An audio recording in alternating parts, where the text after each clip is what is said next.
Tänu Jeesus. Kiitus Issandale. Ilusat sõbrapäeva kõigile. Ja ma tahangi täna rääkida kuningast, kes nimetab meid oma sõpradeks. Kas sa tead, et Jeesus nimetab meid oma sõpradeks? Me vaatame seda täna, on ju?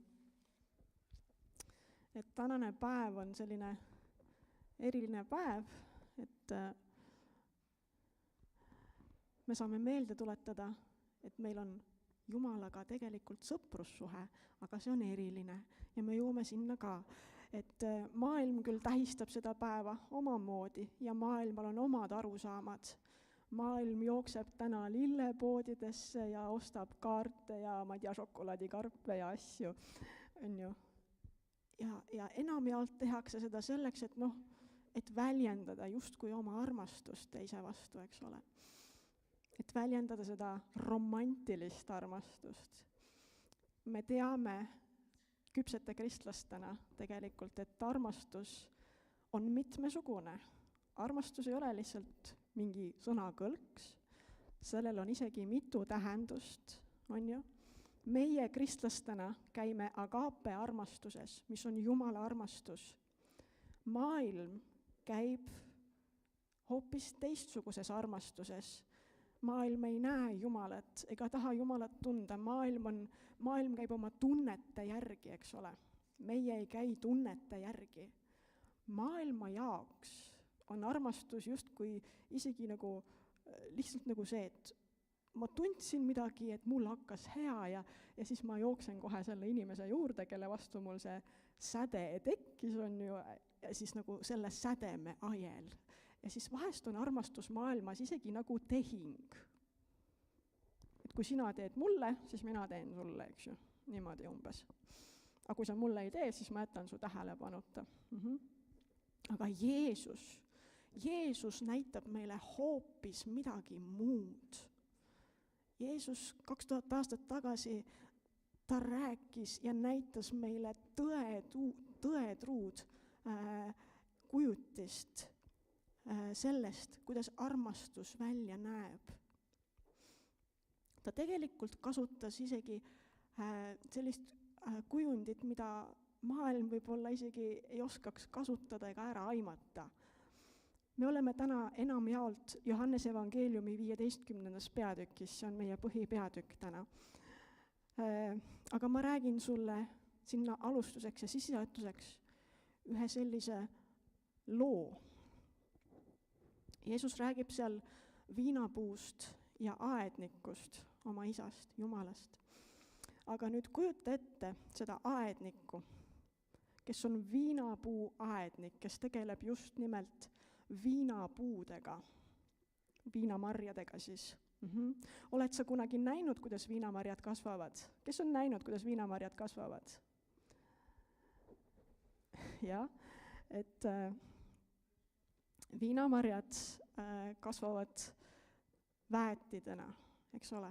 Nendel on üks selline põhiline koht, kus nad välja tulevad, põhiväet, eks ju, sealt hakkavad oksad hargnema. Ja siis need isegi põimuvad oma vahel vahest. Aga põhiline asi seal viinamarja kasvanduses on toetusraamistik. Toetusraamistik on seal väga oluline.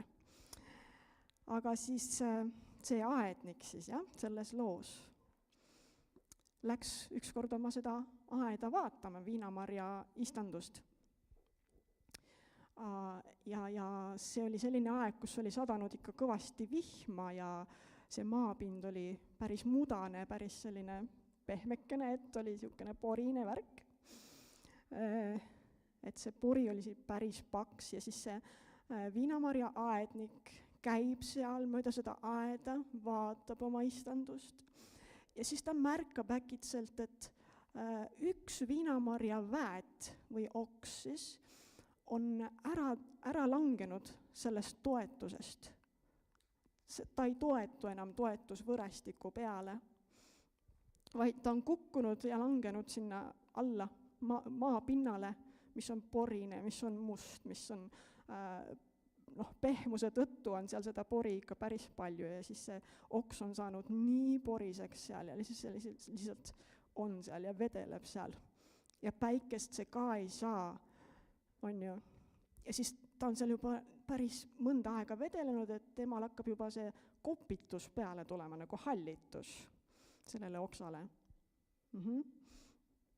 Et kui lihtinimene sealt mööda läheks, siis tema vaataks, et jah, et see oks, et see on maha kukkunud, et temast ei saa enam midagi, et mis siis ikka, eks ole, eks siis aednik võib-olla tegeleb sellega, eks ole. Ja kui see oks oleks inimene näiteks, kujutame ette, siis sellises olukorras tahaks inimene kuhugi ennast ära peita, tahaks nagu varjuda, eks ole, sest ta näeb, et ta on kukkunud sinna mudasse ja ta ei saa eriti midagi teha, on ju. Ta tahaks ära varjuda, sest ta teab ja arvab, et nüüd tuleb aednik kohe ja võtab oma need käärid ja lõikab mu hoopis ära ja siis põletatakse mind ära ka veel. Võt kujuta ette, mis mõtted võiksid olla sellisel langenud oksal siis. Aga see aednik tuleb. Kui sa loed siis Johannese 15, on ju, sa tead, et seal on juttu sellest aednikust. Jeesus räägib, et minu isa on aednik ja mina olen viinapuu, eks ju. Ja kui see oks seal maas olles mõtleks, et et nüüd tuleb aednik, mina olen siin selles poris. Ja aednik tuleb oma kääridega ja näeb, et mina olen poris, ma olen nagu kasutuks muutunud ja siis ta lõikab mu ära lihtsalt, on ju. Iga hetk võib ta tulla. Aga selles loos nüüd, mida me räägime siin, see aednik tuleb, näeb, et see oks on maha langenud, poris, mudane. Mis ta teeb? Ta ei haara kääride järele, ta ei haara noa järele, vaid ta kummardub selle oksa juurde ja ta võtab selle oma kätega sealt porist välja ja ta tõstab selle üles. See oks on ikka veel viinapuu põhiväädi küljes ja aednik tõstab selle sealt porist üles ja toetab sellele võrestikule, võib-olla isegi kinnitab millegagi sinna võrestikule, et ta ei jookse seda maha lõikama kohe. Ta tõstab selle üles, ta isegi peseb maha selle pori sealt, et see oks saaks ammutada jälle päikest, sest seal maas olles ta ei saanud seda valgust, eks ju, et see oks saaks hingata, et see saaks, et see aednik siis toetab selle oksa sinna võre külge jälle, et see oks näeks päikest.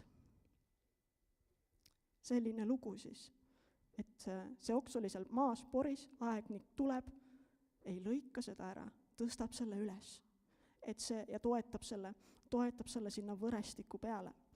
On ju. Niisiis, selline lugu. Ja täna, kui me räägime, meil on põhiliseks teemaks ikka veel Jumala kuningriik, me räägime Jumala kuningriigist. Aga me peame mõistma, et meie kuningas ongi see Viinamäe aednik. Jeesus ütles selgelt, mina olen viinapuu, te olete oksad, minu isa on see aednik seal Viinamäel. Ja aednik ei otsi põhjuseid, et nüüd, kus mingi oks on langenud, siis ma kohe võtan ta ära sealt ja kohe viskan ta minema, põletan ära. Ei, ta otsib viise, kuidas selliseid langenuid oksi üles tõsta, taastada. Ta tahab sind taastada, ta tahab meid kõiki taastada. Aga hakkame vaatama siis seda Johannese 15 peatükki, niimoodi osade kaupa. Vaatame kõigepealt salmid 1-3 ja ma loen sulle laiendatud tõlkest, mis on ka kohandatud sellise mõtteviisiga, nagu me oleme harjunud, ma loen sulle.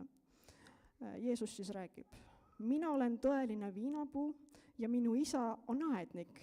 Iga oksa minu küljes, mis ei kanna vilja, mis lõpetab vilja kandmise, ta eemaldab ehk lõikab ära, viib minema ja iga ühte, mis kannab vilja, ta puhastab ja kärbib korduvalt, et see kannaks rohkem ja rikkalikumalt ning veelgi paremat vilja.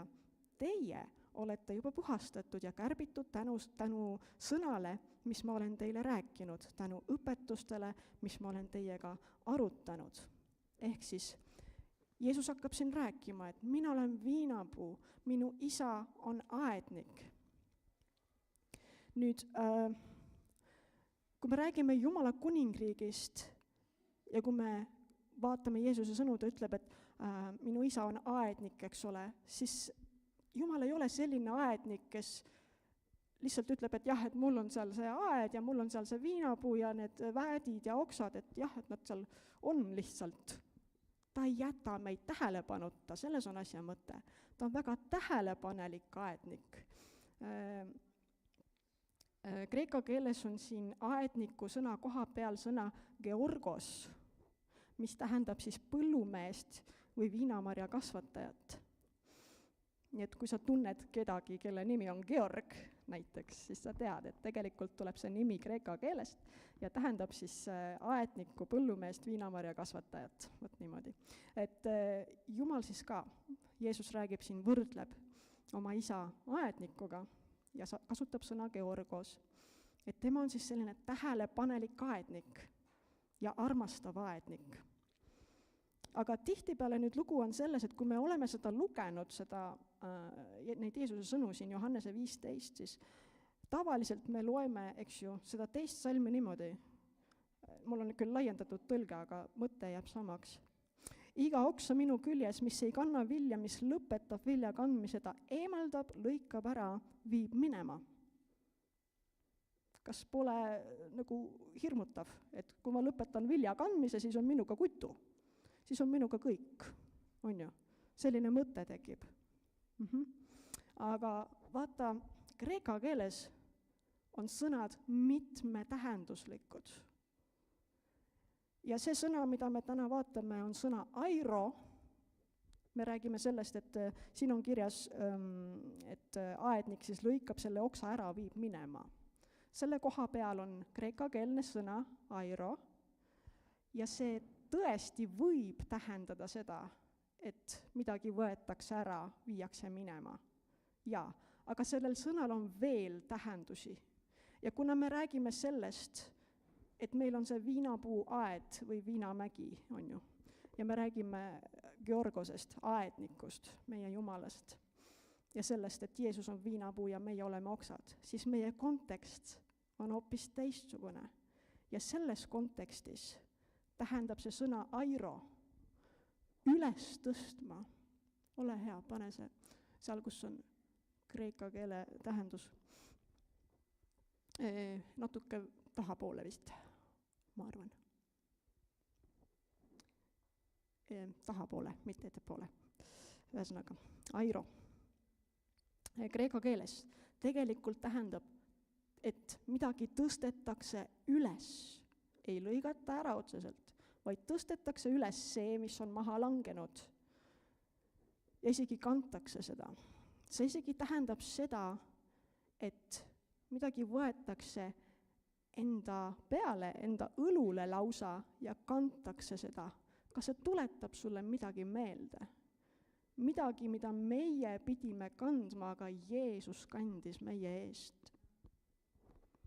Jeesus võttis risti ja kandis selle meie eest Golgatale. On ju? Meie pidime olema seal. Aga Jeesus ütles, ei, mina lähen ja mina kannan kõik maailma patud, võtan need enese peale. Võtan kõik haigused enese peale ja kannan need seal ristipuul. Ehk siis seesama sõna, airo, et ta kandis meie eest kõik need haigused, kõik need patud. Täpselt samamoodi, et tahab meid täna üles tõsta ja kanda meid.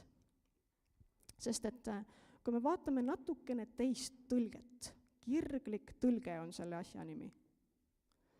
Passion Translation, kirglik tõlge.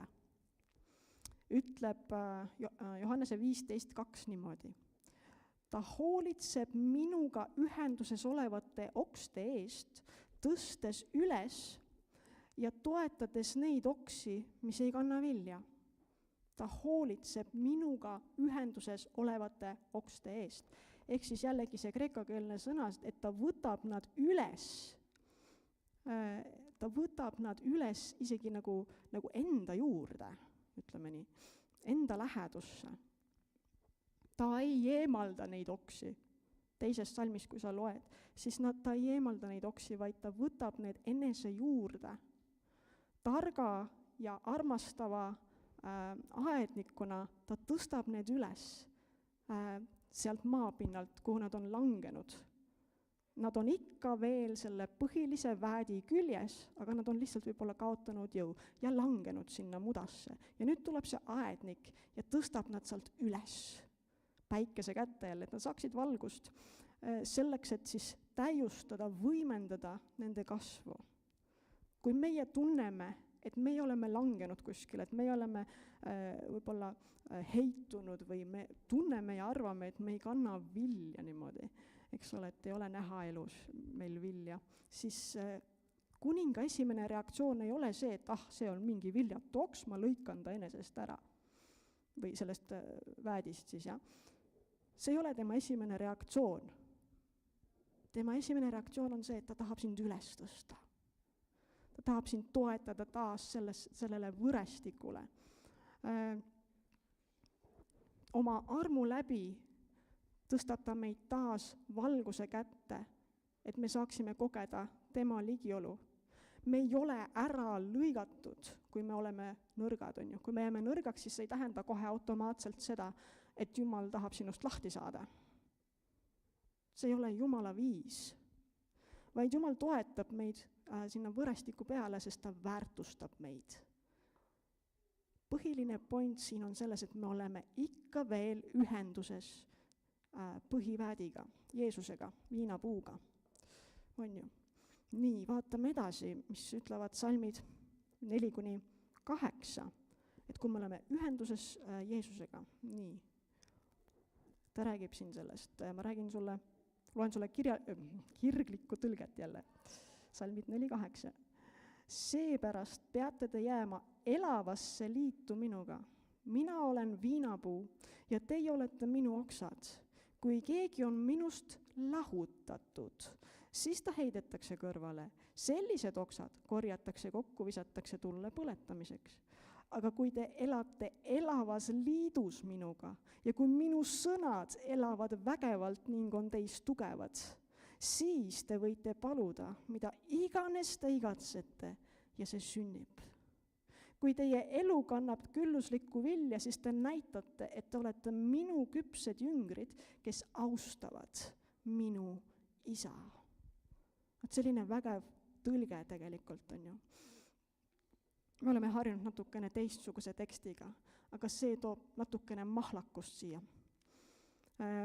Nüüd, maistes riikides, kuningriikides saadakse soosing sellega, kui midagi tehakse. Et ma teen seda, teist, kolmandat, et siis mind nähakse ja siis ma äkki saan mingi soosingu kuskilt poolt valitsuse käest. Või kui me räägime kuningriikidest, siis kuningas on soosiv minu suhtes, et kui ma teen kogu aeg midagi, teen ja püüan ja teen. Jumala riigis oleme Jumala soosingu all lihtsalt sellepärast, et me oleme temaga ühenduses. Kui me jääme temasse, räägib Jeesus, nagu me oleme harjunud lugema, kui me jääme temasse, tema sõnasse, kui tema sõna jääb meisse, siis me oleme Jumala soosingu all, eks ju. Nüüd, mis see jäämine tähendab? Jäämine ei ole see, et ma pingutan kõigest väest ja pingutan, et minu moraal oleks kõrgel, et mul oleks kõik väga õige ja väga puhas elus. Ma ise pingutan. See ei tähenda seda. Jäämine tähendab liitu, nagu see kirglik tõlge ka ütleb. See tähendab liitu. See tähendab seda, et me oleme Jumala ligiolus ise pidevalt, on ju, et me tuleme Jumala ligiolusse, tahtsin öelda. Aga nüüd me lugesime salmi 6, eks ju, seal on juttu tulest, et visatakse oksad tulle ja puha päris hirmus, on ju? Vaatame seda. Aga vaata nüüd niimoodi, vaata korraks salmi number 2 ja salmi number 6 ja võrdle neid. Sest teises salmis ta ütleb, et iga oks on minu küljes, mis ei kanna vilja. Ja pane tähele seda fraasi minu küljes. See oks on ikka veel põhiväädi küljes, viinapuu küljes, Jeesuse küljes, aga ei kanna vilja. Siis ta räägib, et siis ta, tavatõlkes on, et lõikab ära, tegelikult tõstab üles, selleks, et oks hakkaks kandma vilja, eks ju. See oli teine salm. 6. salm räägib siis sellest, et kui keegi ei jää minusse. Vaata nüüd erinevust. 2. salmis oli see, et ta räägib iga oksa, mis on minu küljes, jätkuvalt on minu küljes. 6. salmis ta räägib sellest, et kui keegi ei jää minusse. Vaata, siin tuleb mängu juba inimese enda tahe, et ta ei jää, ta lihtsalt ei taha enam. Vot siis sellised korjatakse kokku, need langevad juba iseenesest, sealt kukuvad isegi väädi küljest ära, langevad maha, vot siis sellised kuivavad ära on ju, ja sellised võetakse, korjatakse kokku ja visatakse tulle, sest et neist ei ole enam, nendega ei saa enam midagi teha. Mis sa teed kuivanud okstega, mis on ise ära kukkunud kohe päris katki, ei ole mitte mingisugust ühendust enam, mitte midagi ei saa teha enam. Siis ei jää mitte midagi muud üle, siis 6. salm ütlebki, et kahjuks selliste okstega talitatakse niimoodi, et nad lihtsalt põletatakse ära, on ju. Sest et need on surnud oksad ja surnud puud ei saa enam taastada, kui sa vaatad. Teda ei saa pookida, sest pookimisest ei oleks kasu, et see ei hakka kasvama seal. Seda saab ainult ära põletada. Aga nüüd me räägime nendest, kes jäävad ühendusse, kes jäävad sellesse liitu Jeesusega, on ju. Et siis tema eesmärk ei ole kunagi see, et ta lõikaks need ära. Aedniku eesmärk ei ole alati ära lõigata ja tulle visata, vaid tema eesmärk on nad üles tõsta sealt porist, nagu me vaatasime selles loos. Ta tahab nad üles tõsta, et need oksad kannaksid veel rohkem vilja.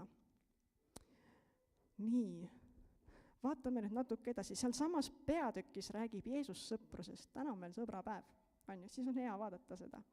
Vaatame salmid 13-15, jääme kirgliku tõlke juurde. Kirglik tõlge ütleb, Jeesus räägib edasi, sest suurim armastus üldse on armastus, mis ohverdab kõik. Ja seda suurt armastust demonstreeritakse siis, kui keegi ohverdab oma elu oma sõprade eest. Te näitate, et te olete minu lähedased sõbrad, kui te kuulate minu sõna, jäätegi harjumuspäraselt kuulama ja kuuletuma kõigele, mida ma teid käsin. Ma ei ole teid kunagi kutsunud teenriteks, sest isand ei usalda oma teenritele saladusi ja teenrid ei mõista alati, mida isand teeb, kuid ma kutsun teid oma lähedasemateks ja kallimateks sõpradeks. Eks ole, meie oleme ka harjumuslikult, me loeme seda tavapärast tõlget, eks ole, ta ütleb ka, et ma ei nimeta teid enam teenriteks ega sulasteks, vaid ma nimetan teid oma sõpradeks. Eks ole? Et see ongi see Jumala kuningriigi kese, Jumala kuningriigi süda. Jeesus ütleb väga radikaalse fraasi siin, et ma ei nimeta teid enam oma teenriteks või sulasteks, selle asemel ma olen teid nimetanud oma sõpradeks. Mõni mõtleb, kuidas moodi? Ta on suur, vägev Jumal ja ta nimetab mind oma sõbraks. Kuidas moodi? Ma ei ole väärt, eks ju. Ja veel puid tulle visates tegelikult, siis mõtleme selle peale, et iidses maailmas, kui me räägime kuninga sõpradest, siis see on tegelikult selline spetsiifiline tiitel, mille said ainult kõrgeimad nõunikud kuninga juures, et nemad olid kuninga sõbrad. Nemad olid kutsutud sinna kuninga nii-öelda siseringi või sisenõukogusse.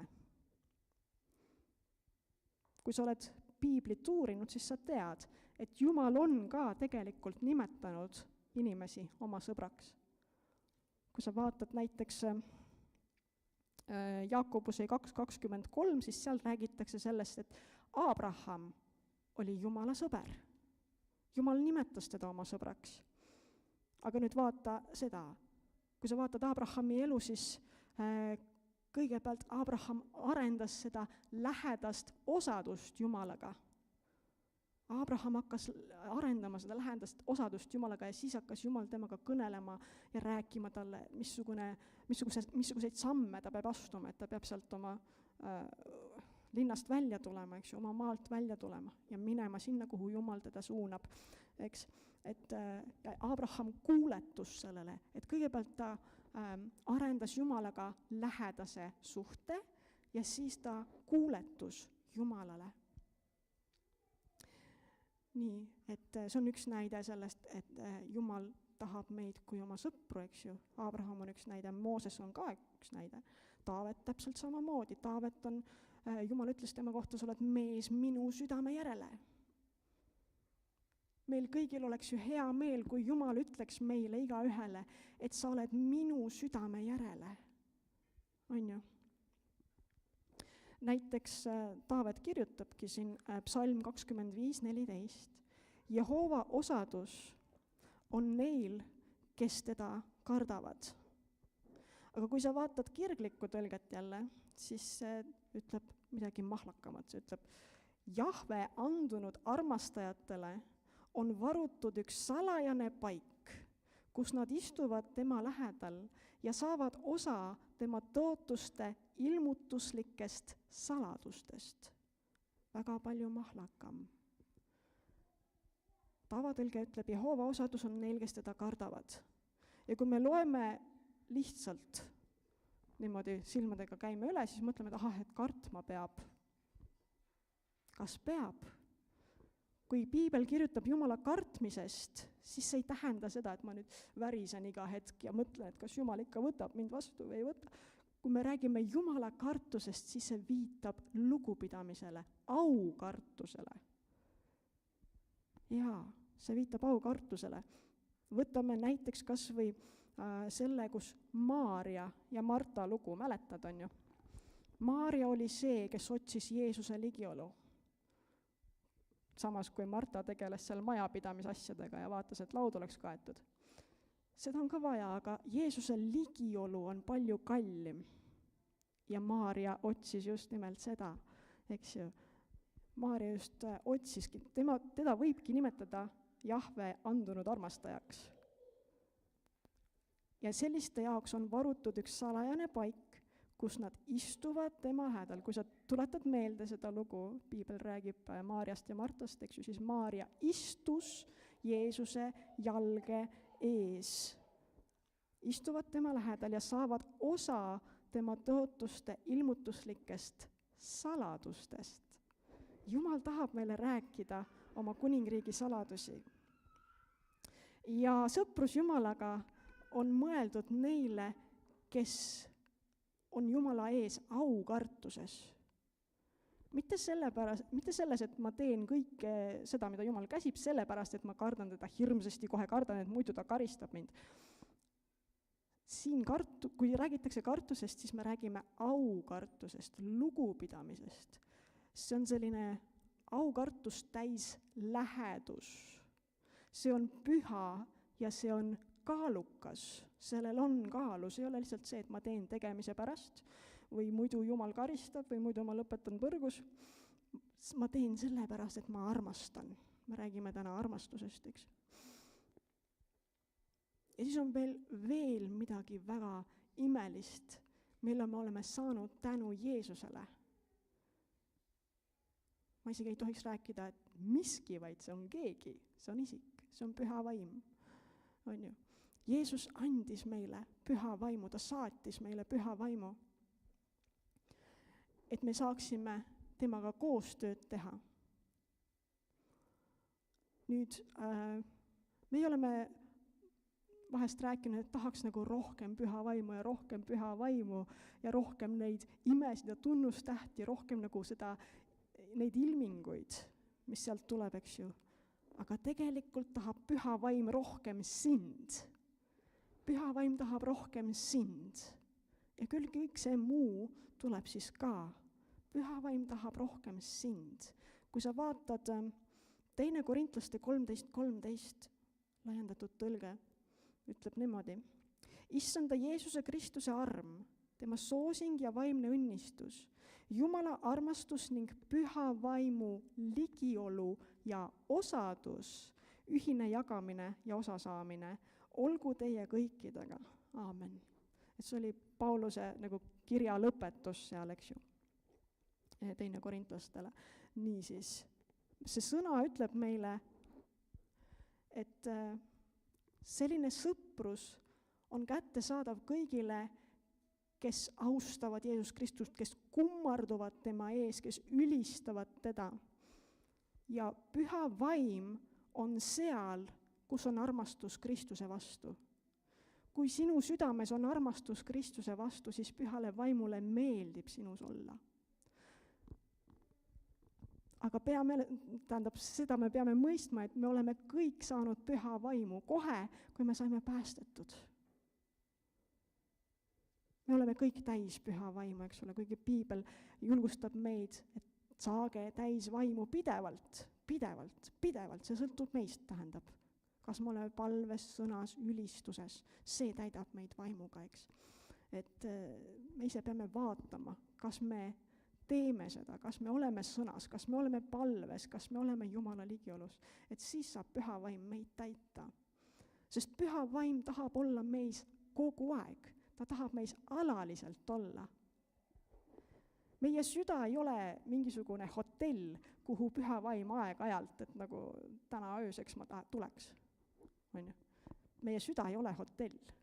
Meie süda on alaline elupaik. Püha vaim otsib seda alalist suhet meiega. Sest et kui me räägime pühast vaimust, õpime teda tundma, eks ole, siis me alguses võib-olla arvame, et on Jumala kolmainsuse kolmas isik ja nii edasi, et Piibel nimetab teda lohutajaks, on ju, õpetajaks, trööstijaks. Ja siis meie mõtteviis võib-olla ongi selline, et me kutsume püha vaimu appi siis, kui ainult teda vaja on. Et kui mul läheb raskeks, siis ma hakkan hüüdma, et püha vaim, kus sa oled? Püha vaim, palun aita mind. Aga püha vaim tahab olla sinu sõber. Püha vaim tahab sinuga seda lähedast suhet. Ja see, kui me oleme püha vaimu sõbrad, siis see sõprus annab meile kõik, mida me vajame selleks, et olla kõik see, mida Jumal tahab, et me oleksime, selleks, et teha kõike seda, mida Jumal tahab, et me teeksime, ja selleks, et meil oleks kõik, mida Jumal tahab, et meil oleks. Jumal aitab oma pühavaimu läbi palvetada meil väeliselt, kui me alistume ennast täielikult pühale vaimule. Ta aitab meil käia siiras ülistuses Jumala ees. Ja nagu sa mäletad, siis ülistus ei ole lihtsalt laulude laulmine. Ülistus on kogu sinu elu tegelikult. Iga su samm võiks olla nagu ülistus Jumalale. Püha vaim aitab meil mõista Jumala sõna. Ta aitab meil tõlgendada Jumala sõna. Ta toob meile ilmutuse. Ta toob esile reema sõna meie jaoks. Ja püha vaim aitab meil ka teenida palju efektiivsemalt. Me saame teenida kus iganes me oleme, me saame teenida teisi inimesi, me saame neid julgustada, me saame neid toetada, aga seda ainult juhul, kui me ise oleme tugevad, on ju nii. Kus me seda jõudu saame? Jõud tuleb meile Jumala käest. Nagu sõna ütleb, siis rõõm issandas on minu tugevus. Ja see rõõm tuleb ka Jumala käest. Niisiis, mida osadus püha vaimuga meile veel annab. Me saame õppida Jumalat tundma palju sügavamalt, kui me isegi arvame. Vaatame korraks 1. Korintlastele 2:9-12, ma loen sulle laiendatud tõlkest siin. Mul on seal 10-12 küll, aga siis ma vaatasin, et 9 võiks alustada. Vaid nõnda, nagu on kirjutatud, mida silm ei ole näinud ja kõrv ei ole kuulnud ja mis inimese südamesse ei ole tõusnud, mis Jumal on valmistanud neile, kes teda armastavad. Ometi on Jumal meile need need asjad siis avaldanud ja ilmutanud, mida silm ei ole kuulnud, mida silm ei ole näinud, mida kõrv ei ole kuulnud. Et siis nii, on meile ilmutanud asjad oma vaimu kaudu ja abil, sest püha vaim uurib usinalt, avastades ja vaadeldes kõike, isegi sondeerides Jumala sügavusi ja põhjatuid asju, jumalikke nõuandeid ja asju, mis on varjatud ning väljaspool inimese uurimisvõimet. Sest missugune inimene märkab, teab ja mõistab, mis toimub inimese mõtetes, kui mitte inimese enda vaim tema sees. Just samamoodi ei taju või ei saa teada ega mõista keegi Jumala mõtteid peale Jumala vaimu.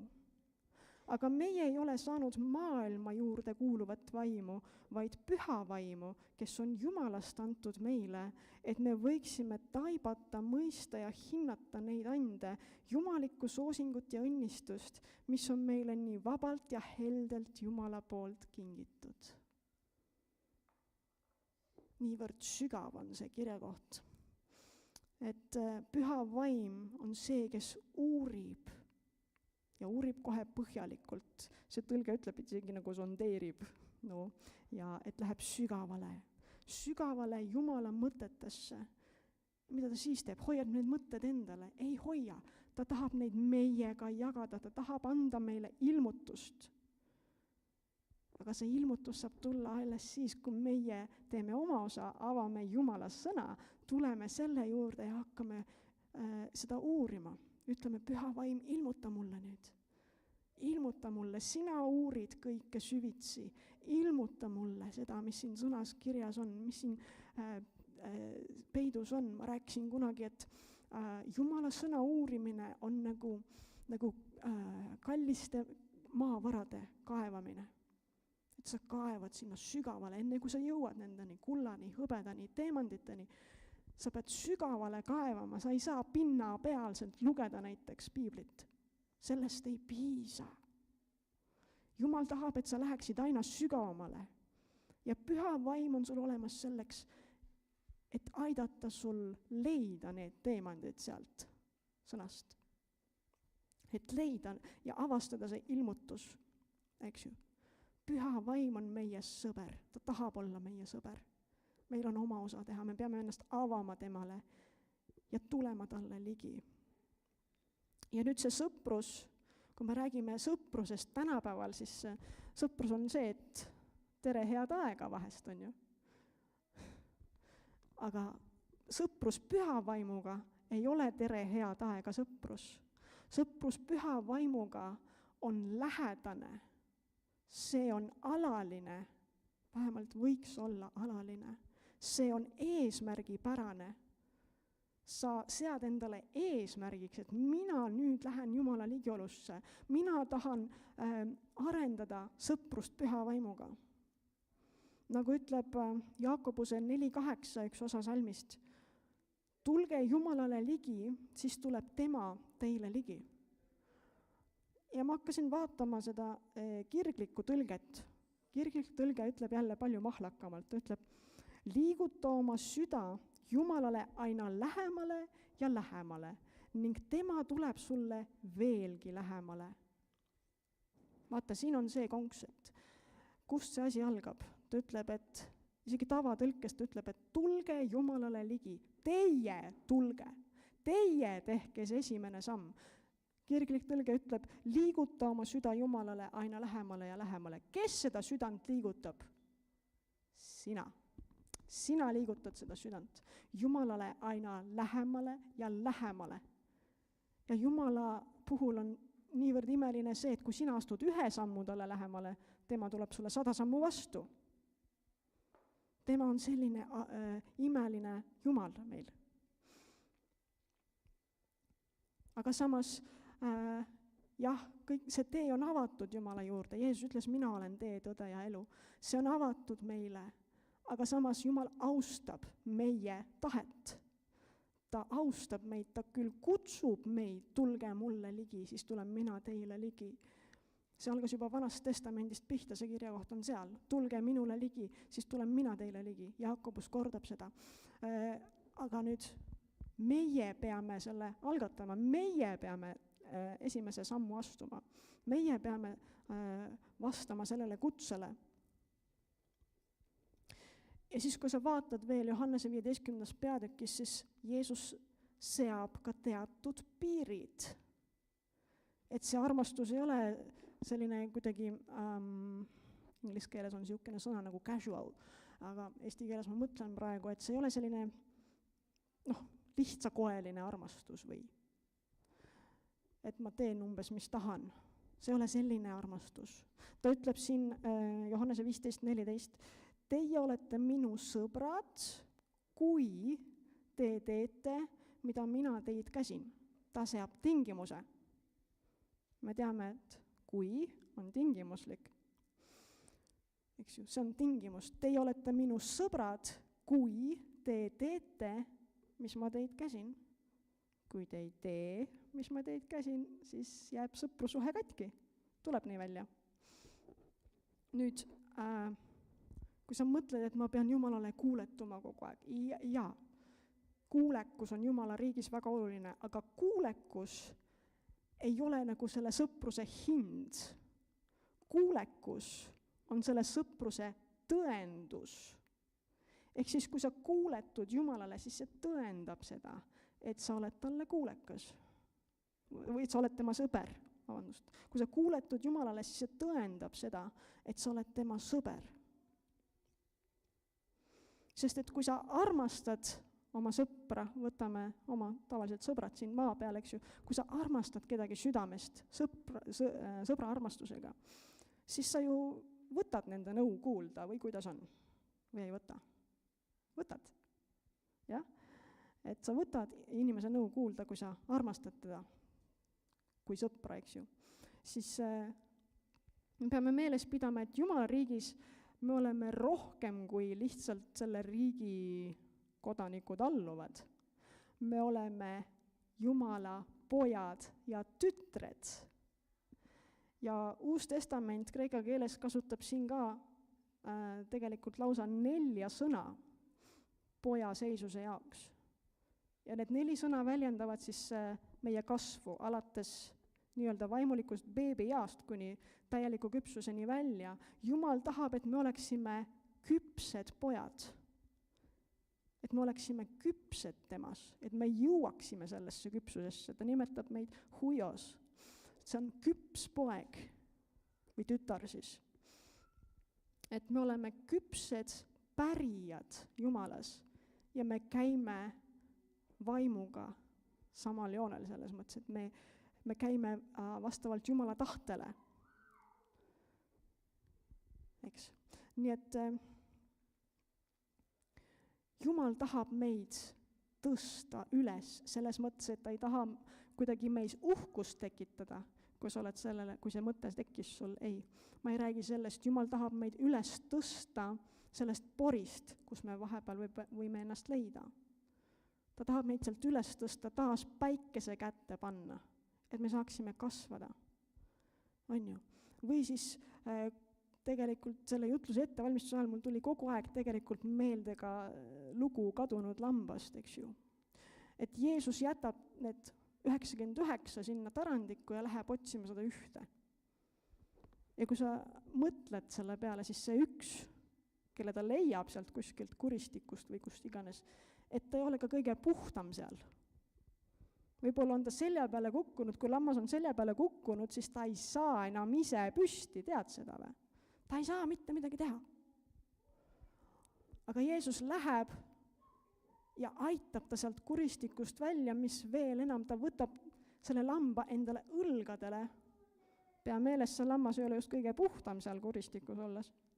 Ja ta võtab, ja ei ole ka kõige parema lõhnaga võib-olla, aga Jeesus läheb ikkagi ja võtab ta endale õlule ja toob ta tagasi sinna tarandikku. Peseb ta puhtaks, on ju.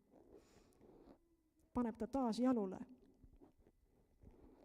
See on põhimõtteliselt nagu paralleellugu sellest, et Jeesus tõstab, või meie aednik, meie armastav isa, tõstab üles need langenud väädid, mis on ikka veel ühenduses viinapuuga, aga nad on lihtsalt langenud.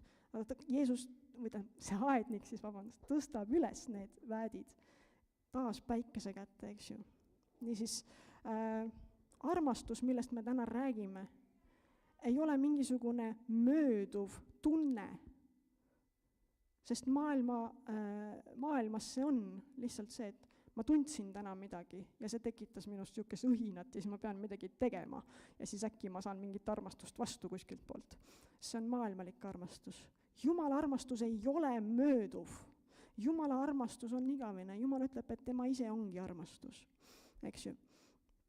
Jumala armastus on püsiv ja selle illustreeriv pilt ongi need võib-olla aedniku mudased käed, mis on valmis tulema ja tõstma selle oksa sealt, mis on langenud vahepeal. Ta tõstab selle oksa üles päikese kätte, toetab võre peale, puhastab ära, peseb ära, kui vaja, ja laseb sellel edasi kasvada. Ta ei lõika seda ära, eks ju. Jumal isegi tegelikult keeldub sellistest lahti laskmast, kes on ikka veel tegelikult tema küljes, aga kes ei ole osanud võib-olla jääda sinna päikese kätte, vaid on lihtsalt maha langenud, sest et elu raskused ja igasugused muud. Nad ei ole võib-olla osanud kuradile näiteks vastu seista. Aga Jumal õpetab neid, püha vaim õpetab neid sellel teekonnal, kus nad on. Nii et kui sa tunned ennast täna nagu see langenud oks ja kui sa tunned, et sa oled seal kuskil sügavas poris, et sa oled väsinud, et sinu vead on kogunenud ja sa ei oska enam kuidagi ennast liigutada või sa tunned ennast nagu see lammas, kes seal kuskil kuristikus veteleb ja on selili ja ei saa enam püsti, siis kuula nüüd seda. Kui me võrdleme ennast taaskord viinapuu okstega, siis Viinamäe aednik ei tule sinu juurde noaga. Ta ei tule sinu juurde mingite kääridega. Ta tuleb sinu juurde, kui sa oled langenud, ta põlvitab sinu juurde ja ta tõstab sind sealt üles. Ta tõstab sind sealt üles, kui sa oled sinna langenud. Ta peseb sinult ära selle mustuse ja toetab sind sellele võrestikule, mis on viinamarja istanduses üks oluline detail. Et sa saaksid taas hingata, et sa saaksid taas valgust näha. Ta ei heida sind ära. Pea meeles 2. salm ja 6. salm, Johannese 15, räägib 2 erinevast seisundist. 2. salm räägib sellest, et kui me oleme ikka veel Jeesuse küljes, aga me oleme sinna mutta langenud, aga me oleme tegelikult otsapidi Jeesuse küljes. Ta räägib sellest. 6. salm räägib sellest, kui me oleme Jeesusest ise ära tulnud, ise ära langenud, sest selliste okstega on kahjuks halvasti. Et kui ei ole enam ühendust Jeesusega, mitte mingisugust ühendust ei ole enam, mitte vähimatki ühendust, siis selliste okstega ta räägib, et talitatakse teistmoodi. Ja peame meeles ka seda, et püha vaim on meile antud. Ja me võiksime kogu aeg olla teadlikud püha vaimu ligiolust. Tema ei ole nagu meie külaline. Tema on meie südames alaline elanik. Tema on meie südames alaline elanik. Ja me peaksime olema alati ühenduses püha vaimuga. Mitte mõtlema tema peale ainult siis, kui häda tuleb. Kui häda tuleb, siis vahest võib olla natuke raske juba. Aga kui sul on pidev ühendus püha vaimuga, siis sa juba tead, mida teha. Sul on nagu, kuidas ma ütlen, nagu selline automaatne käik sees juba, et sa tead, ma olen püha vaimuga, püha vaim aitab mind, püha vaim õpetab mind, eks ju. Ta tahab olla sinu lähedane sõber absoluutselt igal ajahetkel. Aga sa ei pea ka pingutama selleks, et rohkem saada püha vaimu. Pigem alista ennast täielikult pühale vaimule, kes tahab rohkem sind. Tema tahab rohkem sind, tema tahab rohkem sinu aega, sinu mõtteid, rohkem ruumi sinu südames. Mitte rohkem ruumi sinu südames, vaid kogu sinu südant tahab püha vaim. Eks ju? Nii et anna talle võtmed ja ligipääs kogu oma südamele. Mitte ainult mõnele toale oma südames, kui piltlikult rääkida. Sest tema tahab sinus elada. tema tahab sinuga olla. Ehk siis meie peame need sammud astuma, need esimesed sammud, et meie peame tulema Jumalale ligi, nagu Jumal ütleb, eks ole. Me ei pea olema täiuslikud. Vahest inimesed mõtlevad, et ma pean kõigepealt ennast puhastama ja mida kõike tegema ja me ei pea olema täiuslikud selleks, et tulla Jumalale ligi. Meie tuleme Jumalale ligi, siis tema hakkab meid puhastama. Niipidi on see järjekord. Kui meie astume esimese sammu, kui me tuleme alandliku südamega tema ette, astume esimese sammu, siis tema hakkab meiega tegelema.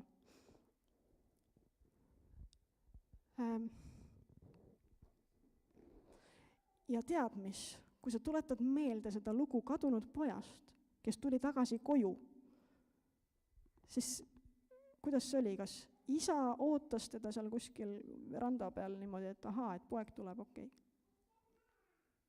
Isa tegi hoopis midagi muud. Isa tõstis oma need pikad rüüd üles ja jooksis pojale vastu. Tolles kultuuris oli see isegi nagu häbiväärne asi teha, et see pikk rüü üles tõsta niimoodi, et su paljad jalad on näha. See oli tegelikult tekitas häbi. Aga isa oli valmis selleks ja ta tegi seda ja ta jooksis pojale ise vastu, nähes kaugelt juba, et poeg tuleb tagasi. Jumal on täpselt samasugune. Ta tahab tulla sulle ligi, kui sina ainult teed esimese sammu temale ligi. Sest Jumala kuningriigis on kuningas sinu sõber, aga ta ei sunni ennast peale. Sina pead esimese sammu tegema ja meie aednik, kellest me rääkisime siin, on siis meie isa, eks ole, nagu kirjutab Johannese 15. Ja tema elu peaks meis voolama. See on Jumala mõte. Tema tahab anda meile tugevust, mis tuleb tema käest. Ja ta ei taha lasta sul kuidagi ära närtsida.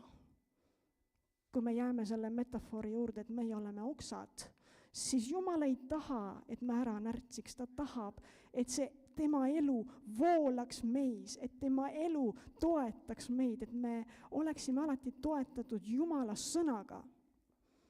Et Jumala ligiolu oleks alati meiega. Nii et mõtleme selle peale täna, kui täna on meil sõbrapäev, eks ole, et see ei ole... Jumala riigis ei taheta sinu lihalikke pingutusi. Jumala riigis tahetakse lihtsalt seda, et sina teed esimese sammu ja astud talle ligi, siis tuleb tema meile ligi. Et meie rõõm oleks täielik, eks ole. Et siis me teame, et Jumal tunneb meid, et ta tõstab meid üles, kui me oleme langenud ja et Jumal armastab meid. Amen. Nii et see on selline sõnum sulle täna sõbrapäeval, et Jumal on meie üle, ta on meie isa, ta on meie kuningas, aga ta on selline kuningas, kes tahab olla meie sõber.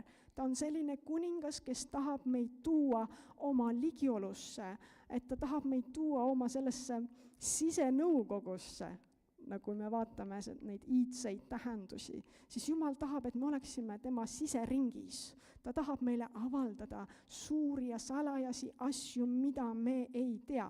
Piibel räägib sellest. Püha vaim tahab meile avaldada suuri ja salajasi asju, mida me ei tea. Meie ülesanne on teha esimene samm ja astuda temale ligi. Amen. Palvetame siin. Isa taevas, me täname sind. Me täname sind, et sina oled meie sõber. Me täname sind, et sina oled meie isa, meie kuningas ja me oleme aukartuses sinu ees, isa. Õpeta meid jääma, tuleta meile meelde, et me jääksime aukartuses sinu ette, et me oleks pidev lugupidamine sinu vastu, aga et me oleks ka teadmine, et sa oled tegelikult ka meie sõber, et sa oled meie armastav isa, et sa tõstad meid üles, kui me oleme langenud. Sa ei jäta meid maha vedelema, sa tahad, et me kasvaksime edasi, sa puhastad meid, sa aitad meil tulla tagasi sinu juurde ja tõstad meid sealt üles.